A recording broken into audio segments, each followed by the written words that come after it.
बिस्मिल्लाहिर्रहमानिर्रहीम। प्यारी foodies family, आज आपके लिए लाई हूँ आलू बुखारे की खट्टी मीठी चटनी, जो शादियों में सभी बड़े शौक़ से खाते हैं।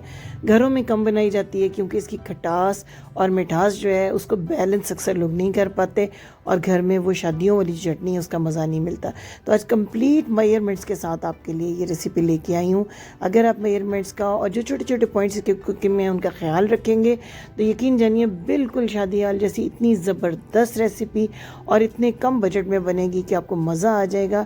ऐसा मीठा है जिसको आप तैयार करके रख सकते हैं, और जब भी आपको मीठे की क्रेविंग हो तो आप इसको खा सकते हैं। हेल्दी भी, मज़े की भी, आसान भी।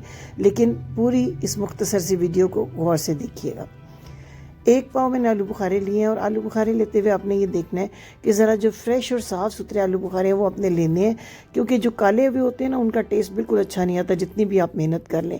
और फिर आपने इनको बहुत अच्छा धोना भी है, क्योंकि स्टोर्स में ये जिस कंडीशन में पड़े होते हैं इन पर रेत मट्टी होती है।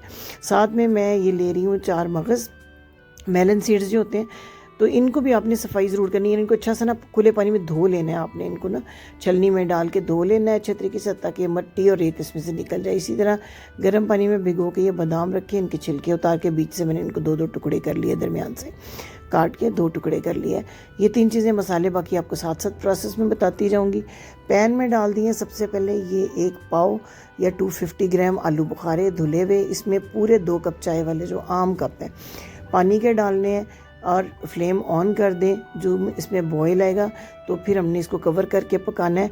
और ये वैसे तो देखने में सॉफ्ट सॉफ्ट लग रहे होते हैं, लेकिन अंदर से ये नरम नहीं होते जब तक आप इनको 12 मिनट तक कम से कम बिल्कुल हल्के फ्लेम पे नहीं पकाएंगे। देखिए अभी जो हल्के फ्लेम के ऊपर मैं इनको पका रही हूँ, तकरीबन ये 10 से 12 मिनट हुए हैं। तो ये देखिए पल्प इनका सॉफ्ट हो गया ना अंदर तक, यानी पल्प गुठली तक इनका सॉफ्ट हो जाए।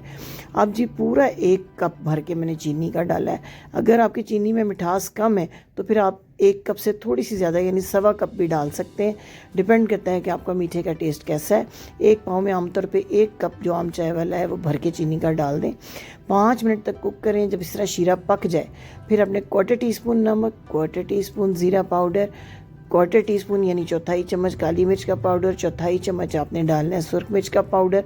मिक्स करने के बाद थोड़ा सा रेड फूड कलर 1 चुटकी बराबर, ताकि बिल्कुल जो शादियों वाली लुक है वो भी मिल जाए। ये ऑप्शनल है, कलर नहीं है तो कोई मसला नहीं, टेस्ट पे कोई फ़र्क नहीं पड़ेगा। ये देखें चीनी का शीरा गाढ़ा हो चुका हुआ है और बिल्कुल ऐसी थिक लुक आ रही है जैसी कि शादियों वाली चटनी की होती है। 1 टेबलस्पून सफ़ेद सिरका इसमें ऐड करना है, इससे ज़्यादा नहीं, वरना खटास ज़्यादा हो जाएगी और खाने में आपको मज़ा नहीं आएगा।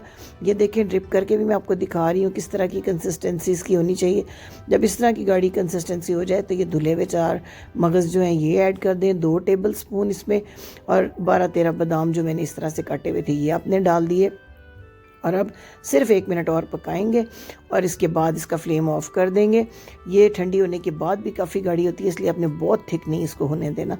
मैं आपको चम्मच के साथ दिखाती हूँ। इस तरह की जब कंसिस्टेंसी आ जाए तो बस आपने फ्लेम को ऑफ कर देना है और तैयार है आपकी ज़बरदस्त किस्म की चटनी। तो पसंद ज़रूर आई होगी आपको ये रेसिपी, तो चैनल को सब्सक्राइब करना मत भूलिएगा, लाइक का बटन प्रेस कीजिएगा, शेयर भी कर लीजिएगा फ्रेंड्स और फैमिली के साथ, और बेल आइकन को प्रेस करेंगे तो हर 2 दिन बाद जो हमारी आम घर के मसालों से बनने वाली ऐसी मज़ेदार रेसिपीज़ जिनकी आपको रोज़मर्रा ज़िंदगी में ज़रूरत होती है वो आपको मिलती रहेंगी। हमारा आपका साथ जुड़ा रहेगा और हमारी इस इंतहाई तेज़ी से बढ़ती हुई फूडीज़ फैमिली का आप भी एक पार्ट बनेंगे। अगर इस ज़माने में आपकी कोई अच्छी सी फरमाइश हो, कोई ऐसी रेसिपी जो अपना सीखना चाहते हो तो हमें लिख भेजिए। आपका फ़ीडबैक, आपका 1 से 2 लाइन का कमेंट, 1-2 लफ्ज़ हमारी हौसला अफजाई के लिए बहुत होते हैं। आपकी तनकीद को भी हम वेलकम करते हैं। जहाँ कहीं आप कोई पॉइंट उठाते हैं मैं कोशिश करती हूँ कि उसका जवाब भी दूँ।